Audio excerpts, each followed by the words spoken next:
성가대 찬양 감사드립니다. 우리 교우들 추석 명절을 맞아서 아마 고향을 찾느라고 먼 길에 일찍 떠난 분들도 계실 것이고, 또 명절을 만나서 다시금 서울로 또 도리 오신 분들, 가족들이 있을 것이고, 또 해외에 나간 식구들이 다시금 돌아와서 우리 예배에 참석하여 예배를 드리는데, 창인의 식구들이 어느 곳에 있든지 이 명절에 즐거운 시간 되시기를 바랍니다. 추석이 되면 아무래도 나와 형제들과 가족들을, 그리고 부모님들을 생각하고 문중의 어른들을 생각해야 할 것입니다. 제가 아마 국민학교 4학년 때라고 생각합니다. 구현 동화에서 상 받았던 이야기가 있어요. 그 이야기의 줄거리는 이렇습니다. 참으로 어렵게 사는 가난한 부부가 가정을 이루어 살다 보니까 어머님께서 홀어머니가 아프셨어요. 그런데 그 가정에 어린아이가 태어났습니다. 아이를 돌보느라고 부모님에게 대해서 소홀할 수밖에 없는데, 노모님이 몹시도 약한 가운데 있어서 죽음을 생각할 수밖에 없도록 됐어요. 이 젊은 부부는 생각합니다. 어머니를 살릴 수 있는 방법은 우리에게는 아무것도 없는데 오직 하나 있다면 그 어머니에게 아이가 먹을 젖을 먹이는 수밖에 없는 것 같다. 그러니 아이를 포기할 수밖에 없지 않겠느냐. 그러던 어느 날 한 도인을 만납니다. 도인이 그 집을 방문했는데 그 젊은 부부의 얼굴을 보고 사정을 물어 그 젊은 부부는 어머니와 아이, 이 둘 중에 어찌해야 할 바를 모르는 부모의 마음, 자식의 마음에 이 갈등을 이야기합니다. 그랬더니 그 도인이 하는 말이, 당신의 효심들이 참 대단합니다. 내가 해결책을 하나 줄 터이니 그대로 따르시겠습니까? 하고 말하니까 예, 말씀하십시오. 아이를 포기하십시오. 그런데 그 아이를 아무데나 묻어서는 안 됩니다. 어느 곳에 가면 이런 장소가 있으니 그곳에다 아이를 묻으십시오. 그리고 어머니를 살리시오. 내가 말하는 그곳을 꼭 기억하시고 내 말대로 하십시오. 그리고 그 도인은 횡하니 떠났어요.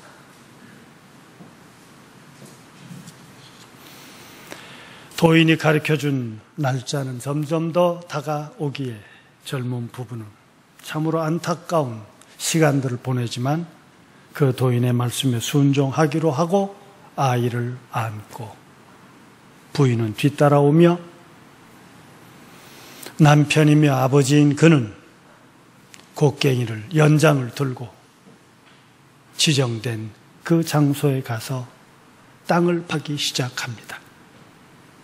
얼마를 팠을까요? 그가 땅을 힘써 찍었을 때 그 땅 속에선 웬 큰 소리가 납니다. 땅. 이야기는 그 속에서 묻어두었던 종이 나왔는데 그것이 금종이랬대지요. 그래서 그것을 팔아서 정말 노모님도 모시고 내 아이도 살려낼 수 있는, 그래서 행복하게 살았댄다 하는 그런 내용이에요. 좀 그렇게 살 수 없을까요? 얘기에만 있는 걸까요? 그렇지 않을 거예요. 문제는 이제부터 이 시간까지 내 삶이 어쨌느냐 하는 것이 중요한 것이 아니라, 그래, 이제부터 나는 어떻게 살까? 이스라엘 백성들에게 그 이제부터라고 하는 한 점이 있었는데, 그 한 점이 바로 유월절이었습니다. 애굽을 나온 날, 이것이 이스라엘의 역사의 기원, 출발점이었는데, 그것이 해방절이기도 하지만 동시에 하나님의 나라, 하나님의 백성으로 살기 위한 새로운 삶의 시작이었습니다. 애굽으로 상징되어 있는 보다 큰 나라, 힘을 가진 나라, 지배권을 가진 소유한 자들, 그 모든 것을 현대적인 애굽이라고 할 수 있을 거예요. 힘의 논리 속에서 강자가 애굽입니다. 그러기에 그 강자가 하자는 대로, 그 강자가 요구하는 대로, 하고 싶은 대로 모든 것을 이끌어가며 어쩌면 너와 나는 매 순간순간들을 내 노동력을 빼앗기고, 내 지식을 빼앗기고, 내 경험을 빼앗기고, 어쩌면 나 나름대로 나답게 산다고 하는 내 모습마저도 다 잊어버리고 있는 것이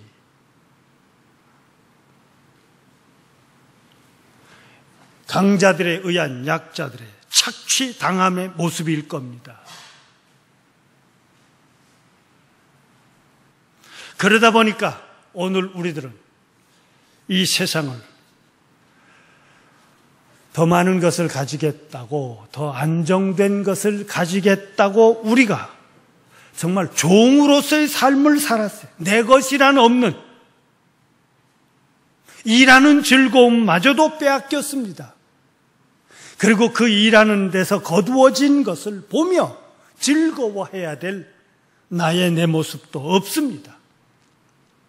이제 한 걸음 더 나아가 내가 살아야 하는 것에 필요하다고 느끼는 것마저도 최소의 것, 아니 어떤 때는 정말 이렇게 살 수 있을까 하는 걱정거리, 걱정되는 상황 속에 놓일 수밖에 없었습니다.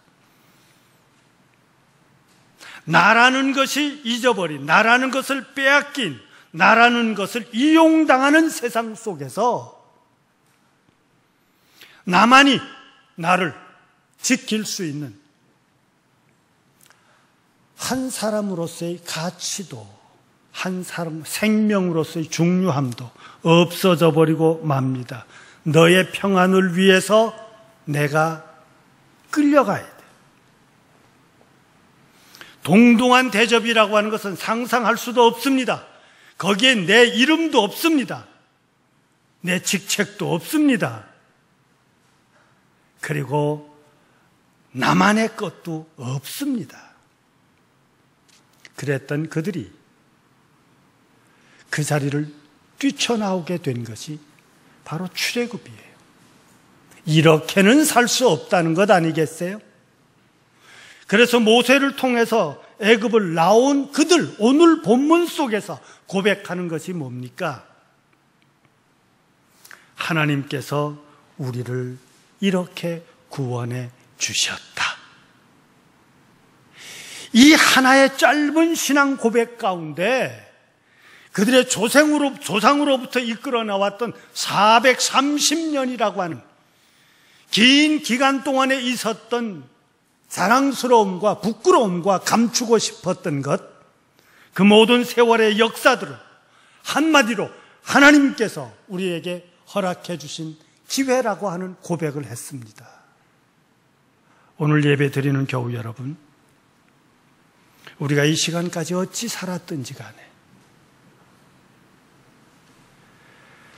과연 이것이 하나님께서 우리를 향해서 원하시는 삶이 따로 있다고 하는 것을 기억하며 오늘 우리는 살아야 할 것을 다짐합시다. 그러기에 우리는 하나님을 아는 사람으로 사는 겁니다. 사람은 이 세상에 자연 질서에 의해서 창조되어 살아가고 때로는 그 모든 질서에 같이 돌아가며 살고 있다 할지라도 그 돌아가는 중심에 하나님의 뜻, 우리만이 살아야 되는 하나님께서 사람에게, 아니 나에게 기대하신 하늘의 뜻이 있음을 기억하며 살자는 겁니다. 예수님은 이것을 나는 길이다, 나는 진리다, 나는 생명이다 그렇게 말씀하셨어요. 예수님께서 가신 그 길이 바른 길이요, 예수님께서 그 길을 가실 수밖에 없도록 했던 하나님의 말씀이 진리요, 그 모든 것을, 그 진리를 끌어안고 예수님의 삶을 따라가는 자가 진정 바로 사는 삶이라고 하는 겁니다. 그러기에 너와 나는 하늘을 향한, 하늘의 길을 따라가야 될 순종의 사람들이요, 또한 그것을 지켜야 할 사명자들이요, 동시에 아직도 그 하늘을 깨닫지 못하는 이웃들을 향해서 전하며 구원해 내야 할 사명자들입니다.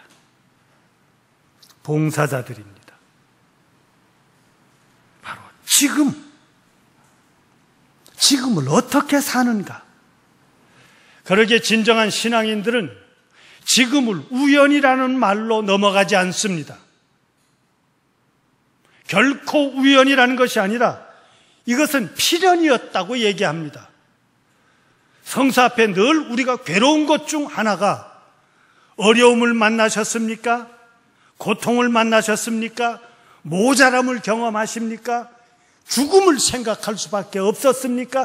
이것은 하나님의 벌입니다 하는 죄를 향한 하나님의 심판을 두려워했습니다. 그러나 그것을 돌이켜 보십시오.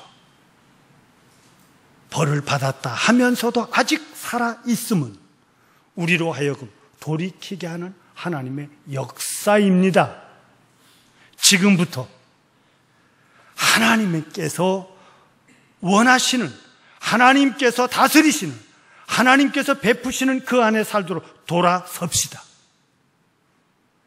이것을 성서에서는 늘 거듭남이라고 그랬고, 그 거듭남의 출발은 옛 것을 잘라내는 것이었고, 옛 것을 잘라내며 새로움을 향해 출발하는 이 전환점을 회개라는 말로 표현해주고 있습니다. 회개하십시다. 이것이 주님의 우리를 향해서 외치신 복음의 첫 말씀입니다. 회개하라, 천국이 가까이 왔다. 이것은 하나님의 선언이었어요. 이 시간까지 우리가 경험해 왔고, 이 시간까지 우리가 알아왔고, 이 시간까지 우리가 살아왔던 전혀 그것하고는 다른 새로운 것을 향한 삶이 회개하십시오 하는 말로 시작했던 주님의 공생의 삶입니다. 예수님은 마국간에서 출생하셨어요. 초라하게 이를 데 없고, 예수님의 출신 지역은 갈릴리요, 그것도 나사렛입니다. 나사렛에서 나사렛 출신이 선지자로 나타났다고 아무래도 우리가 생각하기는 메시아인 것 같다. 그랬을 때 예수님의 제자단 속에 속했던 사람마저도 갈릴리 나사렛에서 무슨 인물이 나오겠느냐고요? 이런 생각은 우리는 안 가졌습니까?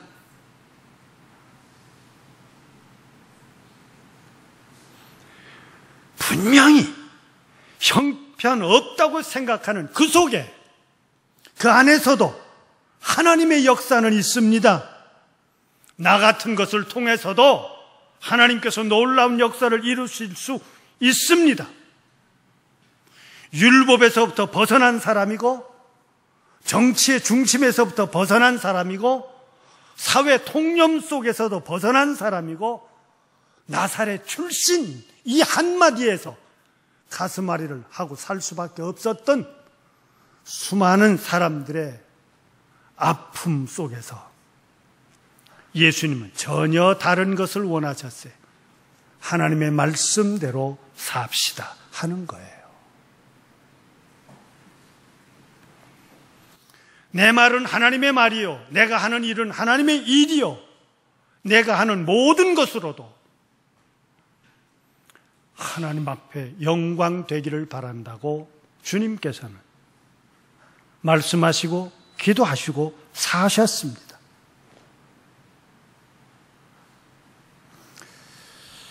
이번에 캐톨릭에서 교황에 왔다 갔지요. 사실은 전 그 가운데 저분도 사람이구나, 어쩔 수 없는 사람임에 틀림이 없구나, 한 가지 서운한 게 있어요. 부럽습니다.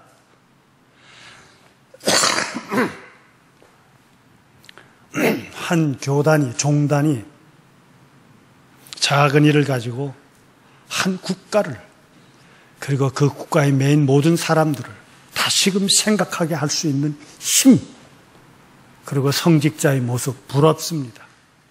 그런데 제가 한 가지 아쉬움이 있다고 하는 것은 그 교황의 입에서 내 이 모든 것이 주님의 일입니다, 그런 한마디를 듣지 못했어요. 이것이 주님의 일입니다. 내가 하는 일이 아닙니다. 하늘의 영광을 돌립니다 하는 그 말을 듣지를 못한 것이 저는 개인적으로는 그 한마디만 있었으면 훨씬 더 멋있었을 것.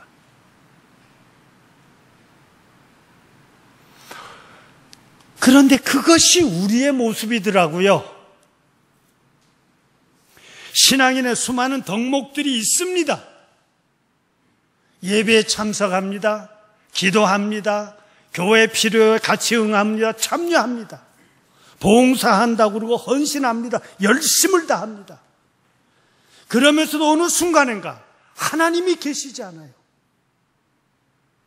어느 순간인가 주님이 계시지 않습니다. 더 기가 막힌 것은 나는 하늘과 가까이 있고, 나는 말씀과 가까이 있고, 나는 내 직분에 충성을 다하고 있다고 하며 너는 거기에 미치지 못하였으니 나와 함께 있을 수 없다고, 보다 나은 자, 거리가 먼 자 하며 구별의식과 차별을 가지고 산다는 것입니다. 어느 순간인가 교회 안에서마저도 세상적인 관점으로 오늘 우리는 수많은 차별들과 아픔들을 감히 신앙 속에서도 겪습니다. 예수님께서 바로 그걸 뒤집어 놓고 지적하고 계십니다. 네가 그러지 않았느냐 하는 거에 오늘 누가복음 10장의 말씀 속에서 흔히 착한 사마리아인의 비유라고 하는 제목으로 우리에게 주어진 주님의 말씀입니다. 사마리아라는 단어와 또 사마리아인과의 관계가 성서 속에 그렇게 여러 번 나오지 않습니다. 딱 3번 나옵니다. 사마리아 사람과 예수님이 만난 사건.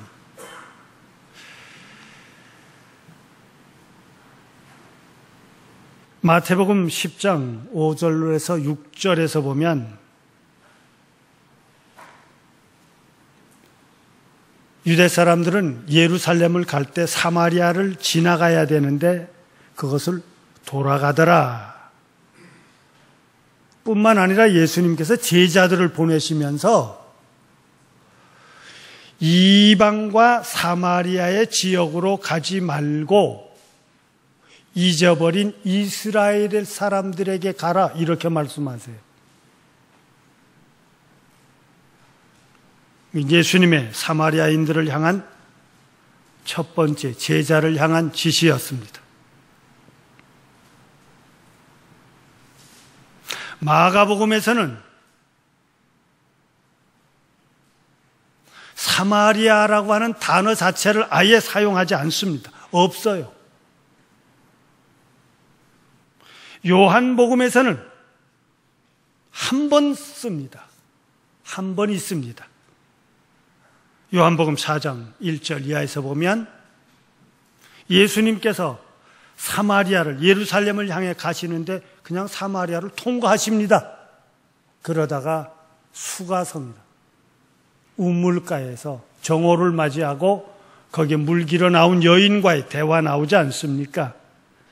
성서 속에서는 그 여인이 예수님을 메시아로 고백하고 그가 물 길어 나왔던 물동이를 두고 사마리아 수가성에 들어가면서 메시아를 만났다고 고백하니까 많은 사람들이 와서 예수님에게 그 말씀을 듣고 주를 영접하였다고 하는 이야기로 어느 면에서는 물 길러 나왔던 그 여인이 사마리아의 첫 제자가 되었고 첫 사도가 되었고 첫 복음을 전한 자가 된 것으로 그려주고 있습니다. 그런데 누가복음은 3번이나 얘기하고 있습니다. 다른 복음보다 사마리아에 대한 관심이 여러 번 많습니다. 9장, 10장, 17장에서 나오는데 9장에서는 사실은 부정적인 모습이 나와요. 9장 51절 이하에서 보면 예루살렘을 향해 가시려고 할 때 사마리아인들이 예수님과 제자단을 거절합니다. 그러니까 예수님의 늘 가깝게 있던 12명 가운데에서 다른 제자보다 예수님에게 늘 가깝게 있던 형제 요한과 야고보가 예수님, 저것들을 그냥 하늘에서 그냥 번개가 불이 떨어져서 저것들을 멸망시키고 말까요? 어쩌면 의분일 것입니다. 예수님을 저것들이 거절을 해 하라는 대로 안 할 뿐만 아니라 도리어 이렇게 거부하다니 하며 나서서 얼마나 흥분했던지 예수님께서 그들에게 별명인 다른 이름을 주었어요. 그래서 어떤 복음에서는 시몬에게는 베드로라 하고 요한과 야고보에게는 기억하시겠어요? 보아네게라고 했댄다. 이거 기록해 주었어요. 12명의 제자 가운데서 그래서 3사람을 이름을 예수님이 바꾸어 준 케이스가 됩니다. 두 번째 누가복음 속에 나오는 사마리아인은 오늘 우리 본문으로 택했던 사마리아인의 비유입니다. 세 번째 사마리아과의 이야기는 누가복음 17장 11절 이하에서 보면 예수님께서 10명의 문둥병자를 만나는데 그들을 고쳐줍니다.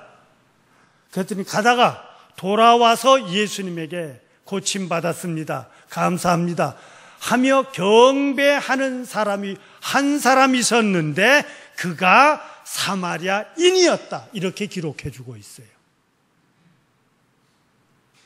자, 누가복음은 그래서 이방 사람에 대한 관심이 보다 많다라고 얘기하는데 오늘 제가 지적하고 싶은 것은 이 누가복음에 3번 나오는 사마리아인과의 관계 속에서 첫 번째는 부정적인 것이었고 두 번째는 매우 밝은 긍정적인 사마리아인의 제사, 예배 드리는 자의 모습이 나타나 있다고 하지만 그 한 번 마지막 것은 교육을 위한 예수님의 비유였습니다. 이야기에. 그래서 보다 더 의도적입니다. 두 경우보다 훨씬 더 깊은 의도를 가지고 있습니다. 웬 사람이 강도를 만났다. 제사장도 지나다가 율법에 처한 대로 그들은 죽음을 만지면 안다니 그대로 피했다. 마침 그때 레위인이 그도 피했다. 그런데 또 그때 여행 중에 있던 사마리아 사람이 그들에게 그 현장에 왔을 때 말해서 나귀에 내리고 상처에 당시에 약유되었던 그들이 늘 가지고 다녔던 기름을 바르고 그를 나귀에 태워서 요즘 말로 바꾸면 병원에다 입원시키고 내 길은 가야 되겠으니 다 고쳐주십시오. 제가 돌아오면 그 나머지 더 든 비용은 제가 감당하겠습니다라고 했댄다. 그런데 이 비유의 목적은 예수님께서 누가 내 이웃이라고, 어디까지 내 이웃이라고 생각해야 합니까? 했던 율법학자의 질문에 대한 가르치심이었어요. 너도 가서 그대로 실천하라. 사실 이 이야기를 들었던 질문의 대상과 질문의 답을 얻은 율법학자도 충격일 뿐만 아니라 예수님의 말씀을 듣고 있는 유대인 자체도 충격입니다. 사마리아 사람이라니, 왜 하필이면 사마리아 사람을 듭니까? 이것이 이스라엘 백성들, 적어도 선민이라고 하는 당대 사람들 그 밑바닥에 같이 할래야 같이 할 수 없는 사람들이라고 생각했기 때문입니다. 예수님은 바로 그걸 지적하고 있습니다.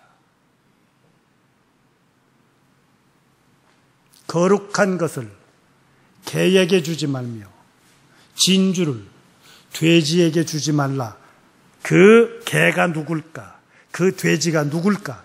이스라엘 사람들은 개와 돼지는 제일 형편없고 더러운 짐승으로 생각했는데 그들은 곧 자연스럽게 사마리아인이라고 생각하게 돼 있습니다. 그런데 그가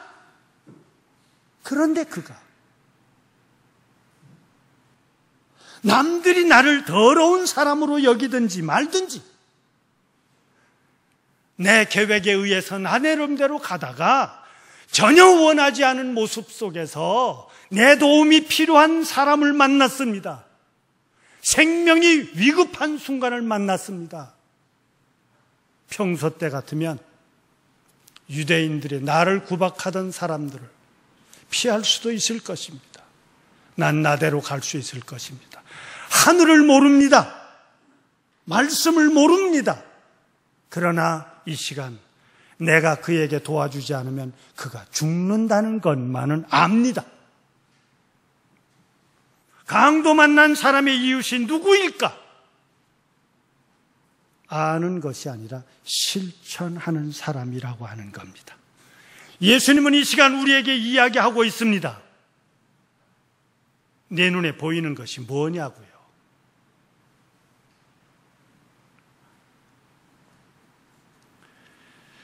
기독교인의 아름다운 덕목 중 하나는 착하자는 거 아니겠어요? 착하십시다. 그런데 그게 잘 안 되더라고요. 진실합시다. 그런데 그 진실이 잘 안 되더라고요.